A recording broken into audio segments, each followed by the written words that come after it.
Hello friends, नमस्कार. मी छाया. माझ्या आजच्या दिवसाची सुरुवात. कधीकधी आपण सगळ्यांसाठी काहीतरी करत राहतो, पण स्वतःचा विचार करत नाही किंवा लक्षात ठेवत नाही. आपलं आयुष्य आपलं आहे.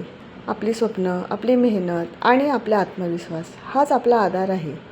यश काही लगेच मिळत नाही, पण जो थांबत नाही तो यशस्वी होतो आणि जिंकतो. प्रत्येक अपयश म्हणजे संपल्याचं चिन्ह नाही, तर पुढच्या आयुष्याची पायरी असते. दिवसाची सुरुवात बघा, छान अशा चहा आणि पोहेने आम्ही केलेली आहे. नाश्ता झालेला आहे, देवघर घेतलेलं आहे. म्हटलं चला तुमच्याबरोबर शेअर करूया. तुम्हाला कसं वाटतं आहे ते नक्की सांगा. ह्याला असे 3 कप्पे आहेत. हे खाली देवाचं सर्व साहित्य वगैरे असेल आपल्याकडे एक्स्ट्रा, ते ठेवण्यासाठी असे खाली 2 कप्पे आहेत. आणि हे 2 पायऱ्या आहेत आणि प्लेन आहे.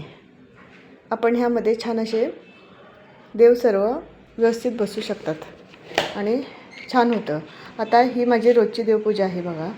रोजची देवपूजा करणे मनाला शांतीसाठी आणि घराला पॉझिटिव्ह ऊर्जा टिकून ठेवण्यासाठी अत्यंत महत्त्वाची मानली जाते. त्यामुळे पूजेमुळे घरातील वातावरण पवित्र आणि सकारात्मक होते. तसेच आपले मन शांत आणि स्थिर राहते.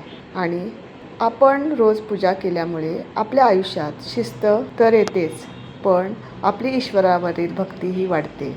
आपण देवपूजा करताना पूजेमध्ये जे कापूर, धूप हे लावतो, त्यामुळे आपले स्वास्थ्य आणि आपली प्रतिकारात्मक शक्ती वाढण्यास मदत होते. आपल्याला प्रसन्न वाटते. आपण ही रोज पूजा केल्यामुळे आपल्या घरातील काही दोष वगैरे असतात ते निघून जातात आणि आपल्या मनामध्ये वाईट विचार असलेले दूर होतात आणि आपल्याला एक सकारात्मक वाटते. म्हणून आपल्या संस्कृतीमध्ये पूजेला खूप महत्त्व दिले आहे, जी आपल्या मनाला शांती आणि आनंदाचा मार्ग दाखवते.